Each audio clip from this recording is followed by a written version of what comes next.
I will not be shaken. Holy, there is no one like you, there is none beside you.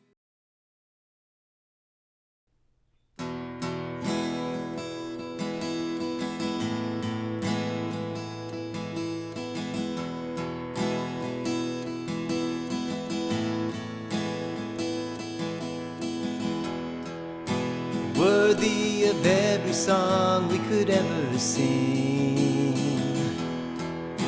worthy of every praise we could ever bring, worthy of every breath we could ever breathe. We live for you.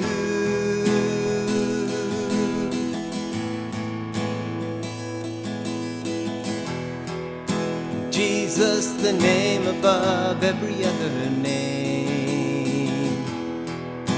Jesus, the only one who could ever save. Worthy of every breath we could ever breathe. We live for you. Ah, we live for you. Holy, there is no one like you. There is none beside you. Open up my eyes in wonder and show me who you are, and fill me with your heart and lead me in your love to those around me. Jesus, the name above every other name. Jesus, the only one who could ever save. Worthy of every breath we could ever breathe. We live for you. Oh, we live for you. Holy, there is no one like you. There is none beside you. Open up my eyes in wonder and show me who you are, and fill me with your heart and lead me in your love to those around me. And I will build my life upon your love. It is a firm foundation, and I will put my trust in you alone, and I will not be shaken. Holy, there is no one like you. There is none beside you.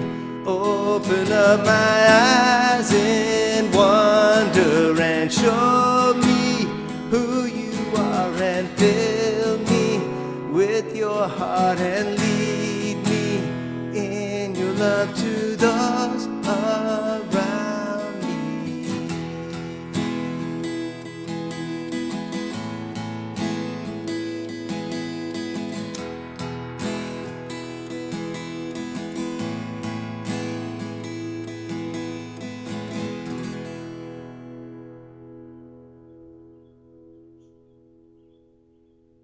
Okay, if you're still with me, my name is Steve Brown, and this is Worship Leading Ideas and Tips, otherwise known as Worship Lit. And today's song is Build My Life by Pat Barrett.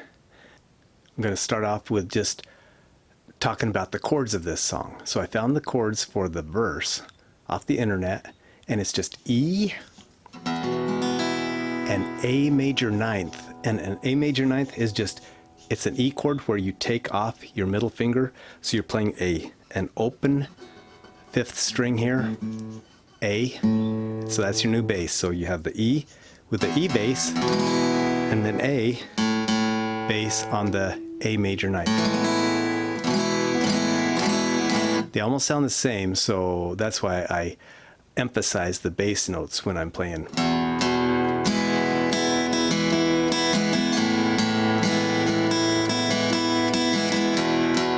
So I'm giving it 2 good strong bass notes on the E, 2 good strong bass notes on the open A chord. That is through the verse. Now I couldn't find good chords for the chorus or the bridge, so I just came up with my own. I didn't invent these chords, and they have real names. I don't know what the real names are. I don't really care. I named these chords in a way that I would remember how to play them. So they're based on the E chord, but they go up the neck. So of course we start with the normal E. Now the next chord up is, I call it the E4 minus. And why I call it E4 is because if you think of an E minor, forget the E part, because your index finger is going to change on these chords. So think of it as the E minor, slide it up to the 4th fret. And if you just look at the dots on the top of your guitar, you'll see where the 5th fret is, the 3rd fret. It's easy to line up those fingers. Okay, now the minus means instead of playing a normal E form, you minus 1 fret on your index finger. So you pull the index finger back 1. So that's E4 minus. Then we have a E6 minus. So take your E minor chords and take them up to the 6th fret. And you're going to minus, again, your index finger back 1 fret. So that's E6 minus. And then the last chord is on the 7th fret. And it's the normal E form of the chord. But I'm not going to call it an E7 because there's already an E7. I don't want this to be confusing, so I call it E on 7. So those are those chords. And you'll be playing those through the chorus and through the bridge. They're easy chords to play. And if you just want to memorize them and not worry about the names, that's probably for the best.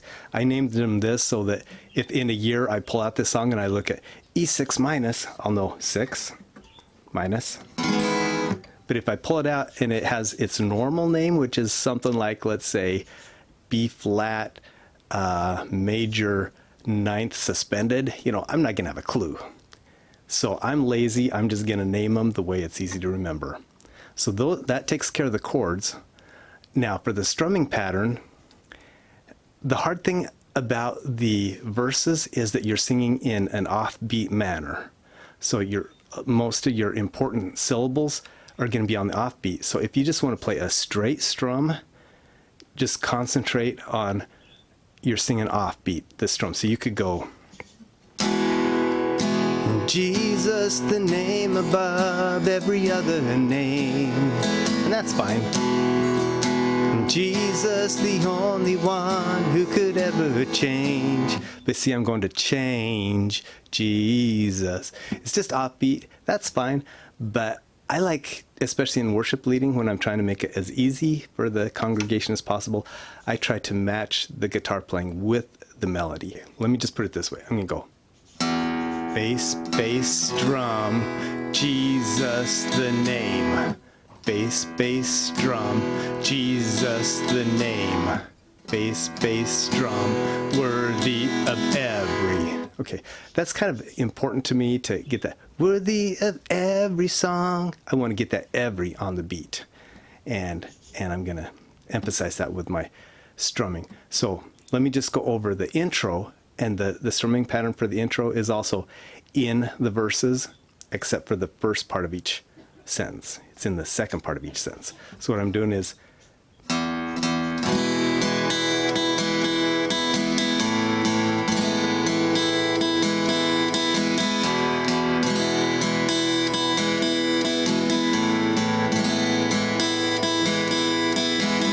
like that. So if you, I don't know, I could slow that down a little bit.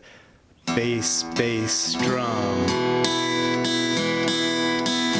Bass, bass, drum. Bass, bass, drum.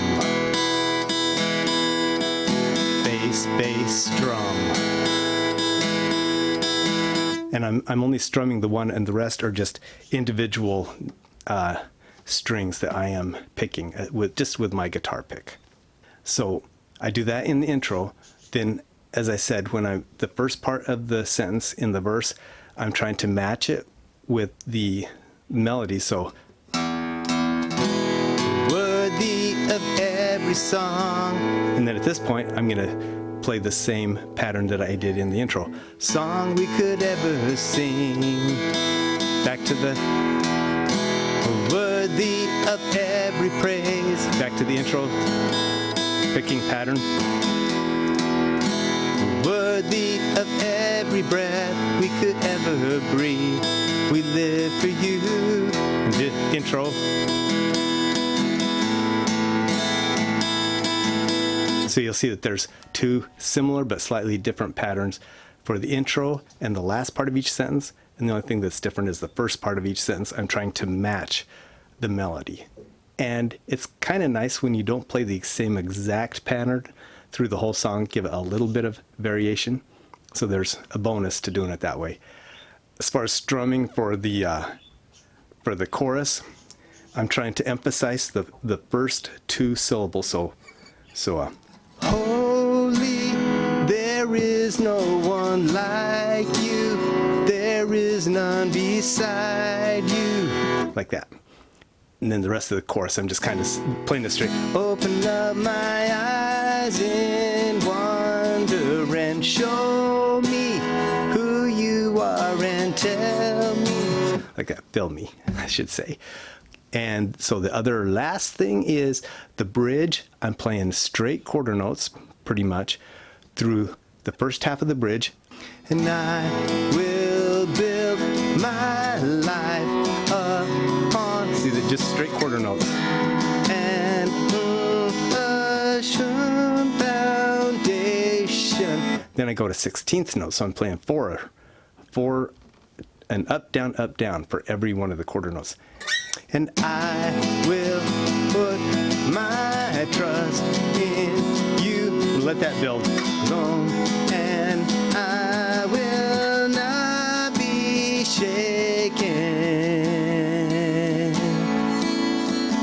And then for the last chorus, I'm just playing the holy, and then pretty much not playing again until the next chord change, maybe just a little bit, but I'm trying to slow it down, calm the song down, and just trying to help people think about what they're singing about. So I end this song on a real quiet note. I don't, this isn't one of those songs that build and build and build to the end. It's the building is in the bridge, and then I let it calm down and ease down again. So it's holy, there is no one like you. Maybe just a little bit slower than you've been doing. Open up my eyes in wonder. And then I just go ahead and go to the end. So that's how I do it. The chords are very easy, and the strumming pattern for the chorus and the bridge, very easy. If you want to just do a straight strumming pattern through the verse, just worthy of every song we could ever sing. And just be aware that you're singing offbeat to what you're playing, and try to emphasize, your vocal over that. And that would work fine too. Either way works fine. I like the picking pattern myself. So that's the song. Hope you enjoy it. Hope you can use it. And as always, do everything for the glory of God, and I'll see you in the next video.